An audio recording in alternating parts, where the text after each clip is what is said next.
During Thanksgiving dinner, my son-in-law gives me a bucket of trash in front of 10 guests. My own daughter says in a mean voice, "This is what your food will look like, freeloader." The holiday becomes embarrassing and hurtful. That night, I pack my bag and leave. The next day, what I do makes them scream and cry. Justice comes in a way no one expected. Before we continue, please subscribe to the channel and write in the comments what time it is where you are right now. Voices wake me up. Laughter. The sound of forks and knives. The quiet hum of people talking floating up through the floor. I open my eyes to the dim light of my bedroom, confused. The clock on my nightstand says 6:32 p.m. Thanksgiving evening. I had fallen asleep at my desk after lunch, worn out from getting ready for the week. I thought someone would call me when dinner was ready, but clearly dinner has started without me. I swing my legs off the bed and stand up, fixing my shirt and running my hand through my gray hair. The sounds get louder as I walk toward my bedroom door. Many voices, not just Rossman and Theodore. Guests. They invited guests. Of course they did. This is their party, after all, even if it's happening in my house. I walk down the stairs slowly. Each step makes the celebration below get louder. At the bottom, I can see through the doorway into the dining room. The table is full. 10 people, maybe more. Plates piled high with turkey, stuffing, cranberry sauce, wine glasses shining in the light. The golden turkey sits carved in the center, already half eaten. Nobody notices me at first. I step into the doorway. A woman in a blue sweater, Judy Brennan from 3 houses down, looks up while talking and stops. Then another guest notices. Then another. The talking stops suddenly, like a candle being blown out. "Rossman," I say, keeping my voice calm, "why didn't you call me down for dinner?" My daughter sits at the head of the table. Theodore sits beside her. She looks at him, then back at me. Her face shows something I've seen before but never wanted to admit. Hate. Theodore pushes back his chair. The legs scrape against the wood floor. "Oh, sorry, Pops," he says, stretching out each word like he's acting. "We totally forgot about you. You know how it is. Out of sight, out of mind." He walks past me toward the kitchen. Nobody speaks. I can hear him opening the pantry, moving things around. When he comes back, he's carrying a white plastic bucket, the one we use for kitchen trash.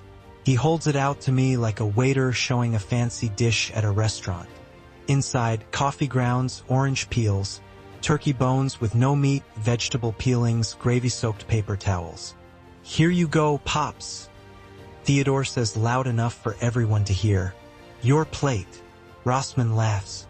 Not a nervous giggle, but a sharp, mean sound. "Now your food will look just right, freeloader," she says. The word hangs in the air like smoke. 2 of the guests gasp quietly. Judy Brennan stares down at her plate. A man across the table, Marcus something, one of Theodore's work friends, moves uncomfortably. Maybe we should," Judy starts. Theodore waves her off, still holding the bucket out to me.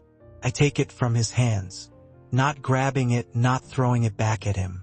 I take it carefully, the way you'd accept any gift, and hold it for 3 seconds. Coffee grounds, orange peels, greasy napkins, the smell of rotten things. I set the bucket down on the floor near the dining room entrance. Then I look at my daughter. She's smiling, waiting for me to yell, to cry, to say sorry for being alive. Waiting for the same response I've given for 3 years. Giving in, putting up with it, endless patience. I look at Theodore, arms crossed, chin up, like he won. Something inside me doesn't break. It becomes clear and hard and cold. I turn and walk back toward the stairs. My back stays straight. My steps are steady. I don't look back. Don't speak. Don't give them the pleasure of seeing me upset. Behind me, Theodore's voice booms across the dining room. "All right, everyone. Let's get back to this amazing meal. Who wants more stuffing? I climb the stairs one at a time. Each step feels like I'm crossing a line. The man who lived in this house for 40 years, the man who raised Rossman alone after her mother left, the man who paid for everything and asked for nothing. That man stays at the bottom of those stairs. Whoever reaches the top is someone new. I go into my bedroom and close the door. For the first time in 3 months, I use the simple lock I put on the door one Sunday afternoon when they were out. Click. The sound is small but final. Below, the party continues. Laughter, music, the scrape of chairs. They aren't worried. They embarrassed me in front of 10 people, and they're celebrating. I sit down at my desk and open my laptop. The screen's light shows my hands. Steady, calm, ready. 3 years, 78,000. A bucket of garbage. The numbers are about to be paid. For hours have passed since I left that bucket on the dining room floor. The house has gone quiet around 11 o'clock. Guests leaving, doors closing, footsteps on the stairs as Rossman and Theodore go to their bedroom. Now it's nearly 3 o'clock in the morning, and I sit at my desk with my laptop open and a stack of bank papers spread in front of me like evidence at a trial. I'm not crying, not angry. I'm counting. The filing cabinet beside my desk holds 3 years of records. I've pulled out every credit card paper, every bill, every receipt I've kept in my careful accountant's way. Now I'm making a chart on the computer, putting the information into columns. Date, what it's for, amount, who used it. Rent I paid monthly, $1,500. They paid $0. Bills averaging $200 per month, $0. Groceries, household supplies, repairs, $0. But the credit card charges, those tell the real story. Theodore used my Visa for business supplies that turned out to be a PlayStation, a 65-inch television, expensive headphones. Rossman used my MasterCard for fancy clothing, restaurant meals, spa visits. Neither had asked permission. They were allowed users on my accounts, and they treated my money like it was their own. I finished counting at 3:47 a.m. Total money I gave them over 36 months. 78,247. I saved the file as Family Support 2022 to 2025 and closed the laptop. The room is dark except for the desk lamp. Outside my window, Tampa sleeps. Inside, I plan. At exactly 6 o'clock, I call my bank. Good morning. Thank you for calling First National. This is Rebecca speaking. How may I help you? Her voice is cheerful despite the early hour. I imagine her in an office somewhere, coffee steaming beside her computer. This is Otis Torres, I say. I need to remove someone from my credit card account. Of course, Mr. Torres. May I have your account number? I say it from memory, answer the security questions, prove who I am 3 times. I see here that Rossman Torres has been an allowed user since March 2022, Rebecca says. You'd like to remove her access? Yes. Right away, please. There's a pause. May I ask the reason for? It's a family matter. I say, keeping my tone polite but firm. I need it done today. Understood. I'll do that right now. The change will happen within the hour. 1 cord cut. At 6:24, I make the second call. Different person, same thing. Theodore removed from my Visa. The man's voice sounds concerned as he asks, Are you sure about this, Mr. Torres? Once we do the change, I'm completely sure. At 6:41, I make the third call. Both Rossman and Theodore had debit cards connected to my checking account, something I set up 2 years ago when they said they needed access for emergencies. I remove both cards, change my PIN, change my online banking password to something they'd never guess. Bucket 2025. Just to confirm, the person says, You're removing both allowed users and changing all access codes? Correct. and I'd like to be told if anyone tries to use these accounts. We can set up alerts. Would you like those sent by text or email? Both. By 7 o'clock, I've cut every money connection. They still live in my house, but they can no longer spend my money. I stand and walk to my closet. From the top shelf, I pull down a brown suitcase I haven't used in years. I pack carefully. 7 pairs of underwear, 7 pairs of socks, 3 shirts, 2 pairs of pants, 1 sweater, bathroom items, my laptop and charger, a folder with my house papers, insurance papers, and the chart I just made. I move quietly. My bedroom sits above the garage, farthest from the main bedroom where they sleep. They've never been early risers anyway. At 7:30, I walk down the stairs for the second time in 12 hours. The dining room is clean. They at least did that much. The kitchen counter has dirty dishes stacked in the sink, but the table is clear. I find a piece of paper and write in my neat handwriting, "Gone to visit friends. Back in a few days." I don't say which friends. I don't have close friends in Tampa anymore, but they don't know that. Let them wonder. I put the note on the counter, hold it down with a coffee mug, and pick up my suitcase. The house is silent as I walk to the front door. No creaking floors above, no voices, no sign they notice I'm leaving. I step outside into the cool November morning. The sun is just starting to rise, painting the sky orange and pink. My Honda Accord sits in the driveway where I parked it yesterday, back when I was still a man who put up with disrespect. I load the suitcase into the trunk, get behind the wheel, and back out slowly. Nobody watches from the windows. I drive east on Highway 60, away from Tampa, toward the area of strip malls and chain restaurants that mark the city's edge. 15 miles out, I spot what I need. The Sunset Motor Inn, a 2-story cheap motel with a blinking vacancy sign. The clerk is an old man reading a newspaper behind protective glass. He looks up as I walk over. "How many nights?" he asks. 7. "I'll pay cash." He slides a form through the slot. ID and a credit card for extras. "No card," I say, putting $520 bills on the counter. "Cash only. Here's an extra 100 for the deposit." He studies me for a moment, then shrugs and takes the money. "Room 217, second floor, end of the hall. Checkout is at 11 o'clock. The room is exactly what I expected. Beige walls, flower bedspread, television bolted to the dresser. I set my suitcase on the rack and sit on the bed. My phone stays silent in my pocket. By now, 8:45 in the morning, they might have woken up. They might have found the note. They might have tried to use their credit cards for breakfast and learned they no longer work. I open my laptop and connect to the motel's Wi-Fi. Then I start writing an email to a lawyer whose name I found in a late-night search. Margaret Whitfield, who helps with elder money abuse and family law.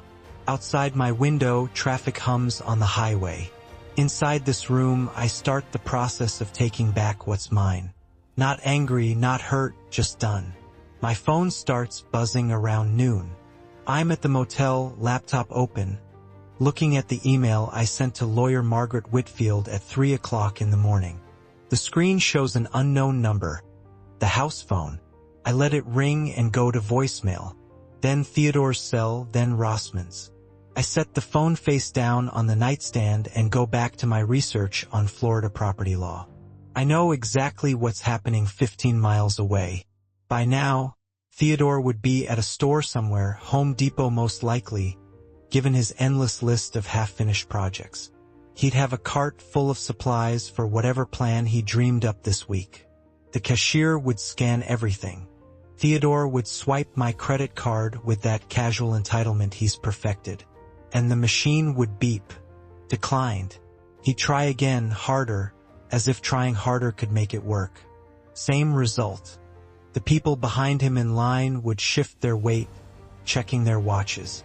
The cashier would suggest another card. Theodore would pull out the second one, same account, different number. Still declined. The understanding would hit him slowly, then all at once. Rossman would have her own version, probably at Publix, her cart loaded with organic vegetables and expensive cuts of meat. The same scene. Card reader refusing, face turning red. The awkward suggestion from the cashier to try again. She'd leave the cart and rush to her car, phone already in her hand. They'd call each other first, then the bank, then me. My phone buzzes again. Another call, another voicemail. I've spent 40 years as an accountant, and I understand systems. Remove one thing, in this case access to my money, and watch the whole thing fall apart. Theodore and Rossman have built their lives on that single thing. Now it's gone, and they're trying to figure out what to do. Around 1:30, I checked the voicemails. 3 from Rossman, 2 from Theodore, 1 from the house phone. Rossman's first, "Dad, please call me back. We need to talk." Her voice sounds confused, not quite scared yet. Her second, an hour later, "Dad, this isn't funny. The cards aren't working. Did something happen with the bank?" Her third, early evening, "Dad, please. I know you're upset about last night. We didn't mean it the way it sounded. It was just a joke that went too far. Please call me back, please." I notice what she doesn't say. "I'm sorry." Theodore leaves no messages, just hangs up after the beep. Twice. The third time I can hear him start to speak. "Listen, old man. I don't know what you think you're..." Click. He thought better of leaving that threat on record. The house phone message comes from Rossman again, this time with Theodore speaking in the background. "We need to discuss this like adults," she says, voice tight. Behind her, "Just tell him to call back or come home." Theodore, impatient, already planning the fight he thinks is coming. I delete them all. By evening, I've learned enough about Florida property law to know I need professional help. The law about guests is clear, but doing it right matters. I find a law office downtown, Kova and Associates, that handles property disputes, and send an email asking for a Saturday meeting. Within an hour, Daniel Kova himself replies, "Available tomorrow, 10 a.m., fee structure attached." My phone buzzes again around 7. I pick it up this time, watch Rossman's name flash across the screen, and set it back down. It rings for 35 seconds before going to voicemail. This time, I listen as she leaves the message. "Dad, please come home. We can work this out. I promise things will change. We didn't mean what we said. It was just we were joking around. Everyone jokes. Please, just call me back." Her voice breaks on the word please, a fake crack designed to make me feel bad. 3 years of therapy bills, back when I thought understanding them would help, taught me about emotional manipulation. Recognize the pattern. Don't respond. Set boundaries. I press delete before the message finishes. That night, I sleep better than I have in months. No sounds of footsteps above me, voices through walls, the constant stress of sharing space with people who hate you. Just the hum of the motel's air conditioning and the occasional rumble of trucks on the highway. Around midnight, a text arrives from Theodore. "You can't hide forever." I type a response, "Not hiding, regrouping." Then delete it without sending. Let him wonder. Let them both wonder. Silence is its own answer, and not knowing is a tool I'm just starting to understand how to use. I think about them in my house, their house now in their minds, probably sitting at that kitchen table trying to figure out their next move. They have maybe 200 between them. Rossman's freelance income won't arrive until next week. Theodore's business projects make zero money. They've been living on my credit cards for so long. They forgot those cards belong to someone. By Wednesday, they'll try the cards again. Still declined. They'll call the bank again, maybe talk to a manager, demand answers they won't get. The bank worker will repeat the same information. "Account holder removed your permission. Contact him directly." But I won't be answering. because by Wednesday, they'll get something far more official than my silence. They'll get papers, legal documents, proof that I'm not coming back on their terms. I set an alarm for 8 a.m. Kova's office is downtown, 20 minutes away in Saturday traffic. I want to arrive early, prepared with a list of questions and 3 years of supporting documents. The last text from Rossman arrives at 1:15 in the morning. We have nowhere else to go. That's not my problem anymore. The drive downtown takes exactly 19 minutes. I left the motel at 9:30, giving myself extra time for parking and finding the building. Tampa on a Saturday morning moves differently than weekdays. Slower, less rushed. People running errands instead of racing to work. I find a parking spot on a side street 2 blocks from Kova's building and feed the meter with quarters from my car's cup holder. The office is on the 3rd floor of an old brick building that's probably older than me. No elevator. I take the stairs, my footsteps echoing in the empty stairwell. At the top, a frosted glass door reads Kova and Associates in simple black letters. I push it open at 9:58. The waiting area has 4 chairs, a coffee maker, and a receptionist desk that sits empty on Saturdays. Before I can decide whether to sit or stand, a door opens and a man comes out. Mr. Torres. He's maybe 52 with graying hair and wireframe glasses, wearing pants and a button-down shirt without the jacket. Saturday casual. Daniel Kova, come on back. His office is smaller than I expected, but very organized. Bookshelves lined with law books, a desk clear except for a laptop and a yellow legal pad. He points to a chair across from him and sits down, sliding the legal pad into position. Tell me the situation, he says. Start wherever makes sense. I've prepared for this. Facts, not emotions. Timeline, not complaints. My daughter and her husband have been living in my house for 3 years. No written lease, no rent payments, no formal agreement of any kind. 2 days ago, something happened that made clear the arrangement needed to end. I removed them as allowed users on my credit cards yesterday morning. Now I need them out of the house legally. Kova writes in quick, neat handwriting. They get mail at this address? Yes, they use it as their permanent home. Do you live there too? I did. I left Friday morning. I'm staying at a motel while this gets resolved. He looks up. So you left the property. I didn't abandon it. I left temporarily to avoid a fight while setting up legal boundaries. Good answer. He makes another note. Any written communication between you about them leaving? No. They don't know yet that I want them out permanently. They think I'm visiting friends for a few days. Kova leans back, tapping his pen against the pad. All right, under Florida law, what you have here is a guest-at-will situation. No lease, no rente, no tenant protections.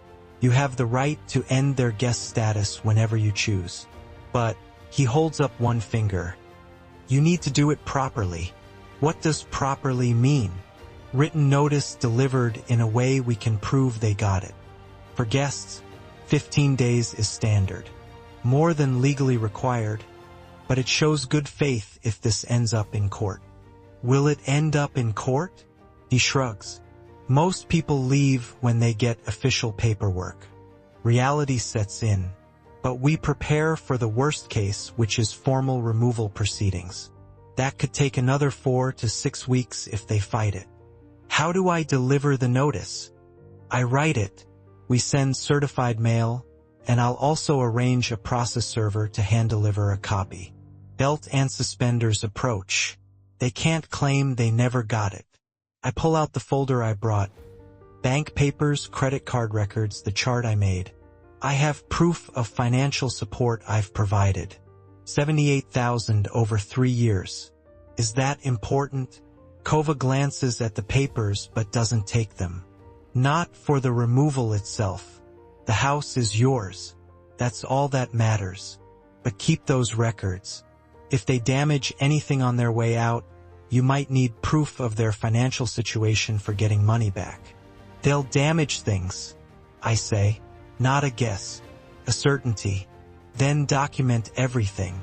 Photos now, photos after they leave, repair estimates. Florida allows property owners to go after damages. But one step at a time. He turns to his computer, opens a document. Let me write this while you're here. We'll review it together. Make sure the language is exactly right. While he types, I watch the street below through his window. Saturday shoppers, couples holding hands, someone walking a dog. Normal life continuing while I sit in a lawyer's office preparing to remove my own daughter. Question, I say, do they have any legal grounds to fight this? Not really. You're not a landlord. You're a host. Hosts can uninvite guests. The only issue is if they claim some kind of unspoken contract, like they've been doing work on the house instead of paying rent. Have they? No, then you're clear. This is straightforward. Doesn't mean it'll be easy emotionally, but legally it's solid. He prints the document and hands it across. I read it carefully, my accountant's eye catching every detail. Notice to vacate premises. Their names listed formally: Rossman Marie Torres, Theodore James Walsh. The address, my address. The deadline, 15 days from date of delivery. The language is cold, official, perfect. This works, I say. My fee is $450. That covers writing, certified mailing, process server, and one follow-up meeting if needed. If we have to file actual removal court papers, that's extra. But we're hoping it doesn't come to that. I pull out my checkbook, the one they've never had access to, for $50. Less than Theodore spent on his last electronics purchase using my card. I write the check with steady hands. When will they get this? Ask. Certified mail goes out Monday morning. Process server will try to deliver Tuesday. By Wednesday at the latest, they'll have it in hand. Wednesday. 4 days from now. The timeline feels both impossibly long and scarily fast. Kova walks me to the door, shakes my hand. One more thing, Mr. Torres. Do they have anywhere else to go? Family, friends. I think about Theodore's parents 40 miles north. Think about Rossman's few remaining friends from high school, all of whom she pushed away over the years with her demands and drama. That's not my concern anymore, I say. He nods, approving. Call me if anything changes. If they threaten you, damage property, anything that needs legal attention. Back in my car, I sit for a moment before starting the engine. My phone shows 2 missed calls, both from the house. I don't check for voicemails. The drive back to the motel takes 25 minutes. Traffic heavier now, closer to lunch. I stop at a drive-thru, order a sandwich I eat in the parking lot while looking at the copy of the notice Kova gave me. 15 days. That's how long they have to pack their lives and leave my house. That evening, another voicemail arrives. Rossman again, her voice different now. Smaller. Scared. Dad, please. We need to talk. I don't understand what's happening. Just tell me what you want. We'll fix it. Whatever it is, we'll fix it. I play it once, then delete it. No apology. Just promises. Just negotiations. Still thinking this is something they can manage, manipulate, survive with the right combination of words. On Monday, I'll return to Kova's office to sign the final documents. On Tuesday, a stranger will knock on my door. Except it won't be my door anymore. Not in the way it had been. It will be a property I own where people I'm removing temporarily live. The difference matters. I open my laptop and start a new chart. Eviction timeline. Column 1, dates. Column 2, actions required. Column 3, documentation needed. Column 4, backup plans. 40 years in accounting taught me that organization defeats chaos. Systems outlast emotion. And revenge, though I don't like to call it that, is just another form of correction. An audit of a broken relationship, if you will. The numbers have to balance eventually. 4 days at the motel has been enough. Enough time to meet with Kova twice. To let the certified mail go out. To allow Rossman and Theodore to sit in their panic. On Tuesday afternoon, I pack my suitcase, check out of the Sunset Motor Inn, and drive the 15 miles back to Tampa. My house looks unchanged from the street. Same beige siding, same overgrown hedges Theodore kept promising to trim but never did. I pull into the driveway at 3 o'clock, turn off the engine, and sit for a moment. The leather document folder rests on the passenger seat, brown and worn from 40 years of carrying contracts and balance sheets. Inside it now, 2 copies of the notice to vacate, crisp with law firm letterhead. I leave my suitcase in the trunk. I'll get it later, after. The key turns smoothly in the front door lock. I step into the entrance hall and hear voices from the living room. Television noise, then sudden silence. Footsteps. Theodore appears first, his face changing from surprise to something like warmth. Pops. He moves toward me, arms spreading. You're back.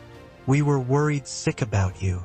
I walk past him without slowing, heading for the dining room. Behind me, Rossman's voice. Daddy, we're so glad you're home. We need to talk. The dining room table still holds the Thanksgiving centerpiece. Wilted flowers in a crystal vase my wife bought decades ago. I set the folder down on the polished wood and open it with the same care I used opening quarterly reports. 2 documents. Clean edges. Official stamps. I slide 1 copy across the table toward where Rossman now stands. Place the second in front of Theodore as he enters behind her. You have 15 days to find other housing, I say. Theodore grabs his copy, eyes scanning. His fake smile disappears. What the? He reads faster. You can't do this. This is my home too. I've put work into this place. I don't respond to the lie. He's never fixed a loose floorboard or replaced a light bulb without complaining. Rossman's paper shakes in her hands. She looks at the header, the formal language, and her face crumples. The sobs come immediately, loud, gasping, designed for maximum impact. You're throwing your own daughter onto the street? She sinks into a chair. What kind of father are you? The kind who gave you 3 years of support and got a bucket of garbage in return. Theodore slams his palm on the table. We apologized for that. It was a joke that went too far. Nobody apologized. I kept my voice level factual. And it wasn't a joke. But we... Rossman looks up, makeup already smearing. We're sorry now. We'll make it right. You have 2 weeks. The notice is legal. The timeline is final. I suggest you start looking for apartments. I turn toward the stairs. Behind me, Theodore's voice rises. You went to a lawyer? You actually hired a lawyer against your own family? I don't answer. 13 steps to the 2nd floor. I've climbed them thousands of times.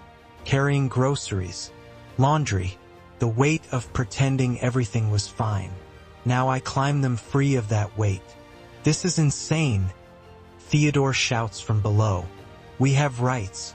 You can't just read the document. I say without turning. Everything you need to know is there. Rossman's voice cracks. Daddy, please. Just listen for 1 minute. I reach my bedroom door, enter, close it behind me. The lock I installed 3 months ago turns with a solid click. Through the door, their voices continue. Theodore's rage. Rossman's dramatic crying. I sit at my desk and open my laptop. The calendar on my screen shows December 10th, circled in red. 15 days from delivery of the notice. The certified mail confirmation would arrive by tomorrow. Process server by Thursday at the latest. My phone buzzes. Text from Theodore. We need to talk about this like adults. I set the phone face down and don't respond. Below, something heavy hits the floor. Theodore's anger finding an outlet. I make a note on my laptop. Tuesday, 3:27 p.m. Loud crash from downstairs. Check for damage after they leave. The documentation has begun. That evening crawls by. I stay in my room, door locked, listening to the house settle into its new reality. Rossman and Theodore's voices drift up through the vents. Urgent whisper. Phone calls. Rossman's tone hitting that particular pitch she uses when getting sympathy. By Wednesday morning, my phone shows 11 missed calls from numbers I recognize immediately. Rossman's Aunt Linda, Theodore's brother James, 2 neighbors, several family friends I haven't talked to in months. The campaign has begun. Linda calls again at 9. I answer this time. Otis. Her voice carries careful concern. Rossman called me. She's absolutely devastated. She says you're evicting her. What happened? Rossman and Theodore have lived here free for 3 years. I say. On Thanksgiving, they embarrassed me in front of 10 guests. I've given them legal notice. 15 days to find other housing. Silence. Then, she didn't mention anything about Thanksgiving. I imagine she didn't. Otis, I'm sure there's been some misunderstanding. Family should be able to work through. This isn't a misunderstanding. It's a boundary. One I should have set years ago. She hangs up shortly after. Awkwardness thick in her goodbye. Theodore's brother James calls next. Voice mean from the first word. What kind of man throws his own family onto the street? The kind who's been financially supporting them for 3 years and got handed a bucket of garbage for Thanksgiving dinner. What? Ask Theodore about the bucket. If he's honest, which I doubt, he'll tell you. James doesn't call back. The neighbors try softer approaches. Maybe everyone just needs to cool down. Have you considered counseling? Surely there's room for forgiveness. Each time I give the same brief explanation. The facts, the timeline, the bucket. Most people don't know what to say after that. By Thursday morning, I go downstairs for coffee. Theodore is already in the kitchen, leaning against the counter as I measure grounds into the filter. 2 scoops. Same routine for 40 years. We need to talk, he says. I press the start button on the coffee maker. I'm listening. I talk to a lawyer. His arms cross, voice getting harder. Spoken contracts are legally binding in Florida. We had an agreement that we could live here permanently. We'll claim that in court. I turn to face him. Then hire that lawyer and file your lawsuit. My lawyer is prepared for that possibility. You don't have... I have 3 years of bank papers showing I paid for your entire lifestyle while you gave nothing. I'm an accountant, Theodore. I document everything. His confidence breaks. He's been bluffing and we both know it. This is ridiculous, he mutters, but he leaves the kitchen without another word. That afternoon, a soft knock comes at my bedroom door. Rossman's knock, not Theodore's. Daddy. Her voice is small. Can I come in? I unlock the door, open it halfway. Don't step back to let her in. She stands in the hallway, eyes red from crying. Real tears this time, or at least more convincing ones. Can we please just talk? Really talk. There's nothing to discuss. The notice stands. But Daddy... She presses her palms together like praying. Mom wouldn't have wanted this. She'd want us to work it out. She'd want you to forgive us. My jaw tightens. The first crack in my calm, but not the kind she hoped for. Don't use her name. But she'd want... Don't. The word comes out harder than I meant. Not after you called me a freeloader at the table she bought with her teacher's salary. Not after you treated me like garbage in the house she loved. Rossman steps back, truly startled. I didn't mean it like that. You meant exactly what you said. Your mother taught you to treat people with respect. You chose not to learn that lesson. Now you're learning a different one. I close the door. Hear her footsteps go down the hallway. By evening, the phone calls have stopped. The house falls into tense silence. I sit at my desk, looking at the timeline. Certified mail delivered Wednesday morning. Confirmed by tracking number. Process server tried to deliver Thursday afternoon. Theodore refused to answer the door, but the server left it anyway, which counts as legal delivery under Florida law. The 15-day countdown is official. December 10th is coming. Around 8, I hear Theodore and Rossman arguing in their bedroom. Muffled, but I can hear it through the shared wall. His voice spikes. This isn't working. None of your crying is changing anything. Her response is too quiet to hear, but his answer isn't. Then we need to find another way. I make another note in my documentation file. Thursday evening. Overheard discussion of another way. Watch closely for property damage or harassment. Later, passing in the hallway, Theodore stops. His voice drops low, threatening. You're going to regret this. Mark my words. I turn, look directly at him. The only thing I regret is waiting 3 years to do it. He stands there, fists clenched, but he doesn't move. Can't. Because despite all his tough talk, he knows the law is on my side. He has no cards left to play except desperation. And desperate people make unpredictable choices. I return to my room and lock the door again. Outside my window, Tampa hums with its normal evening rhythm. Cars passing, neighbors walking dogs, life continuing. Inside this house, 3 people wait. 2 of them for a miracle that won't come. 1 of them for December 10th. 13 days. The house feels different the next morning. Not just tense. Hostile. I wake to the sound of cabinet doors slamming downstairs. Theodore's anger finding outlets in noise. Rossman's voice, high and strained, trying to calm him. I lay in bed thinking, they've run out of words.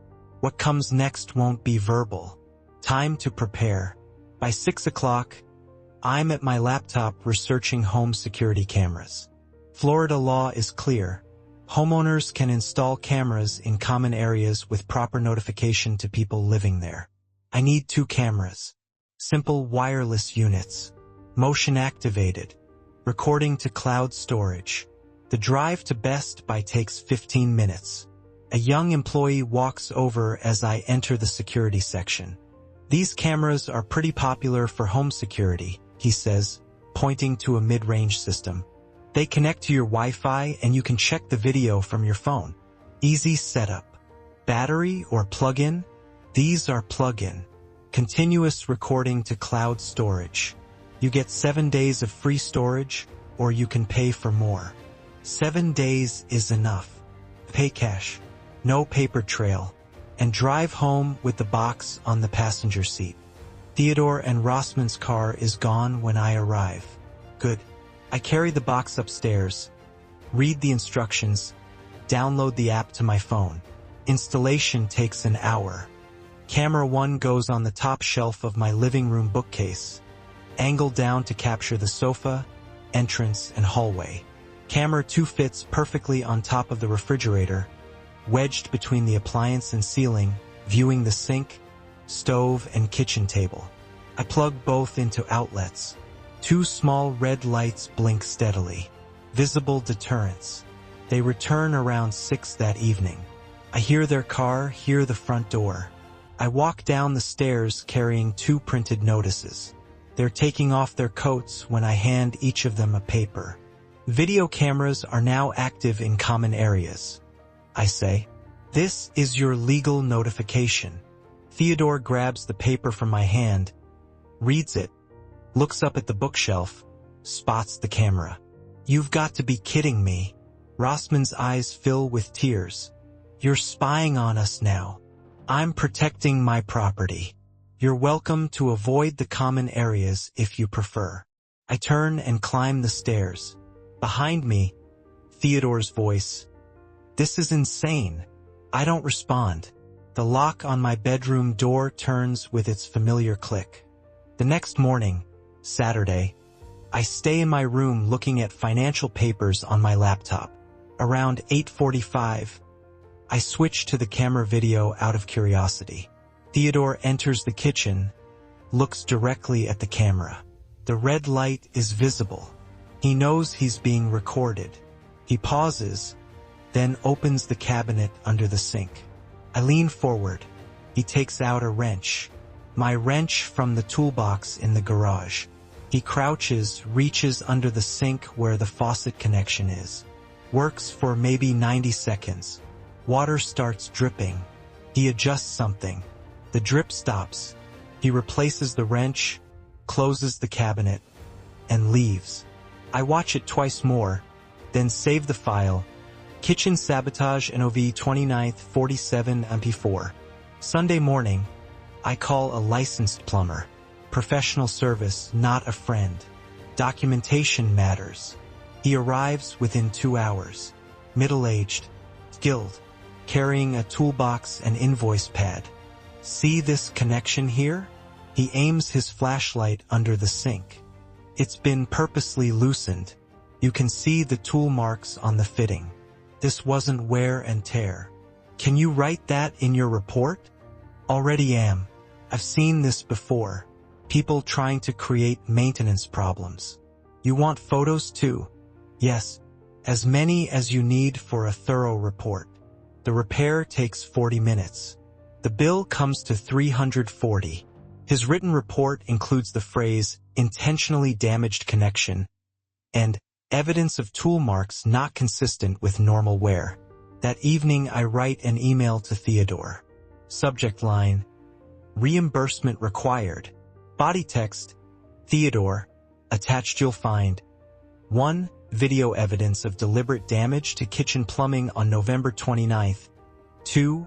Plumber's report confirming intentional sabotage. 3. Invoice for repair, $340.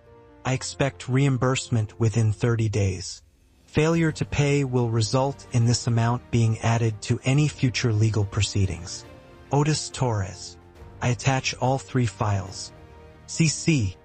Daniel Kova. Hover over send for 1 second. Not hesitation, just finality. Click. 5 minutes later, from downstairs. What the? That bastard. Theodore's voice carries through the floor vents. I hear rapid footsteps, a door slamming, Rossman's higher pitch trying to calm him. His response too muffled to make out, but the rage is clear. I open a new document on my laptop. Incident log December 2025. Start typing. The cameras blink their steady red rhythm. Recording, watching, documenting every moment until December 10th. 9 days left. The next evening, I do what I've done the first of every month for 40 years. Review my financial papers. Old habits from decades at accounting firms don't fade. I wasn't looking for anything specific. But when you've checked numbers as long as I have, strange things jump out. And there was something strange. A big one. October's credit card paper. Line item 47. Best Buy. 1,847. I pause. Remove my reading glasses. Clean them. Put them back on. Still says 1,847. I didn't shop at Best Buy in October. But Theodore had access to my card then. I keep scrolling. Men's Warehouse. 623 on October 9th. I don't buy suits. Fleming's Steakhouse. 287 on October 15th. I don't eat at expensive restaurants alone. I pull up September, August, July, June. Each month shows the same pattern. Electronic stores, clothing stores, high-end restaurants. None of it household expenses. By midnight, my eyes burn, but I'm not stopping. At 6 o'clock the next morning, I start again. By noon, I have a complete 6-month audit. I open Excel. Credit Card Analysis Torres 2025.xlsx. Column A, Date. Column B, Merchant. Column C, Amount. Column D, Category. Row after row.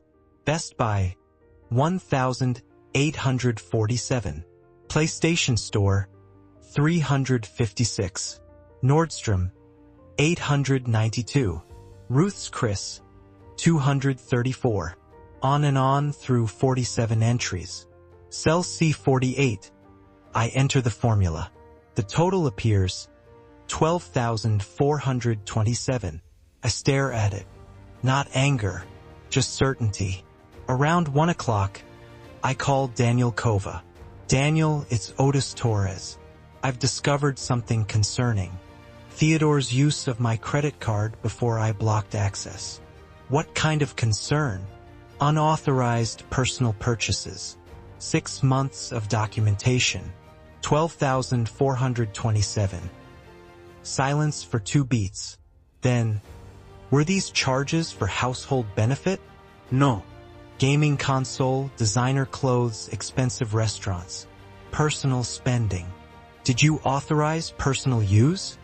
I authorized household expenses only. Groceries, utilities, legitimate family needs. Do you have documentation? Complete chart with every charge cross-referenced to papers. Send everything. I'll review and prepare a demand letter. I email the files before we hang up. 2 hours later, Kova calls back. This is actionable.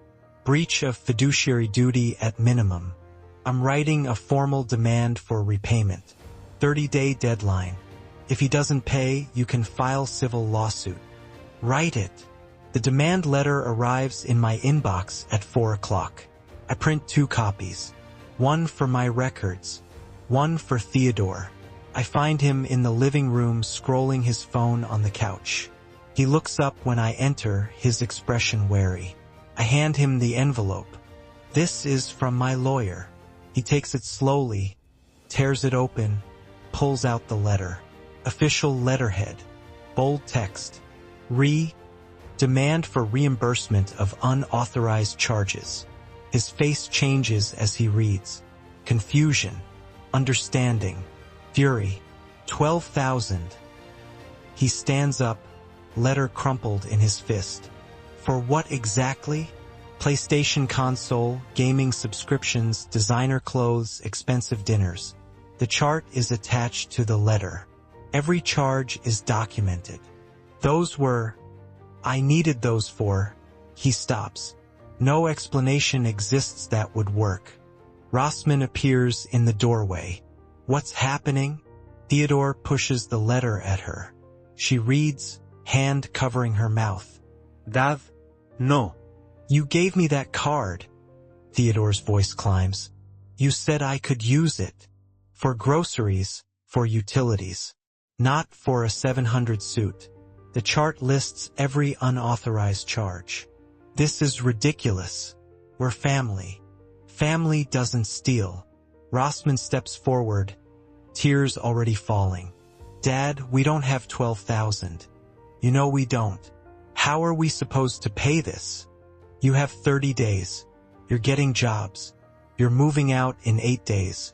That's 3 paychecks before the deadline if you start immediately. 3 paychecks won't cover this. Then arrange a payment plan through your lawyer. Or Theodore can sell the gaming console, the clothes, the electronics he bought with my money. Options exist. Theodore steps closer, his voice dropping to something meant to be threatening. If you pursue this, you'll never see your daughter again. Never see any grandkids if we have them. You'll die alone.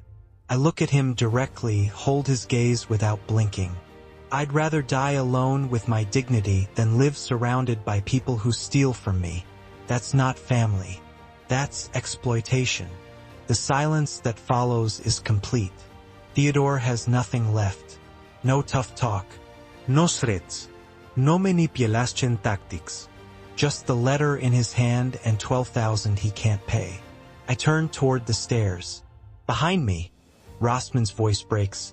Daddy, please. I keep walking. 13 steps to the second floor. When I reach my bedroom and close the door, I can hear them arguing below. Her voice desperate. How are we going to pay this? His voice bitter. We're not. I sit at my desk and add the demand letter to my growing file of documentation. Everything organized, labeled, dated. A case built without effort just by being careful and honest. Downstairs, their voices rise and fall. Not my problem anymore. 8 days until December 10th. Then silence. The next morning, the house feels different. Not tense anymore. Resigned. I wake to voices downstairs. Low and urgent. Phone calls. Apartment listings. Rental applications. The sound of people accepting defeat. 7 days remain until the removal deadline, but I suspect they won't wait that long. I stand in my bedroom with my coffee, looking at the wall calendar where December 10th is circled in red. Count with my finger, 3rd, 4th, 5th, 6th. They'll leave sooner. I can hear it in the way they move now. Purposeful. Fast. Cornered animals flee when they can. Around 2 that afternoon, I'm in the living room reading when Rossman appears. Theodore is out. I heard his truck leave an hour earlier. She stands in the doorway until I look up. Dad, can we talk? Really talk. Her voice is different. Not dramatic. Exhausted. I mark my page, put down the book.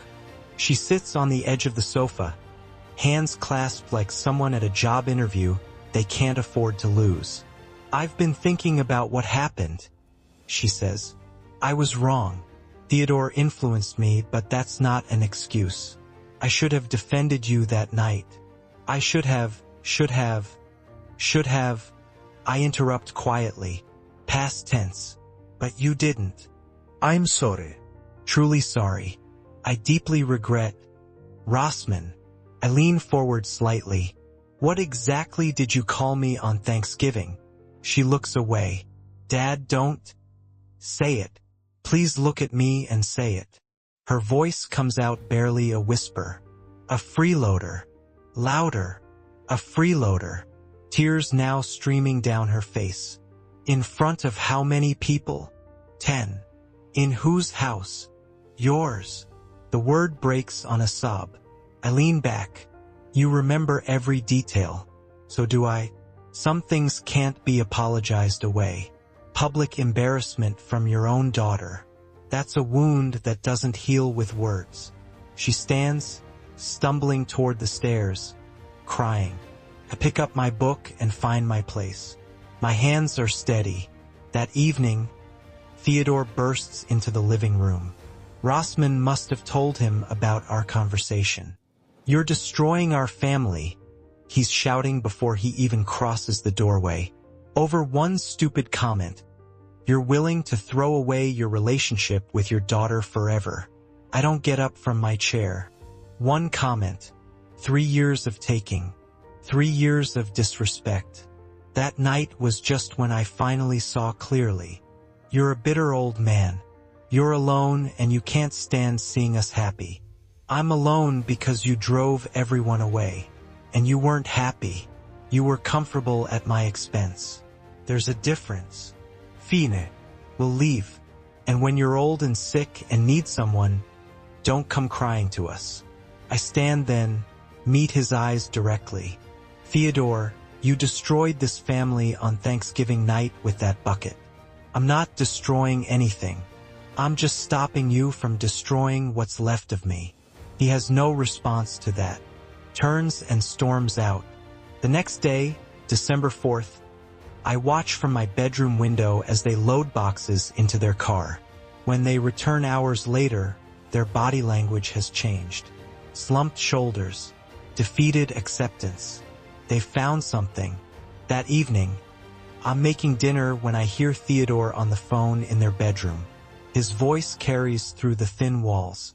Yeah, we need a truck for Thursday morning, December 5th. Small load, mostly boxes and a mattress. No, just going across town. Thursday. Tomorrow. 5 days ahead of the deadline. I stir my pasta sauce, put my dinner on a plate, sit alone at the kitchen table. The house is quiet except for their muffled preparations upstairs. Almost over. I go to bed early that night, but can't sleep immediately. Through the walls, I hear tape on cardboard, the scrape of furniture being moved, boxes being sealed, the sounds of departure. Tomorrow they'd be gone. I don't feel triumphant. I feel like someone who finally stopped bleeding, not celebrating the wound, just relieved it stopped.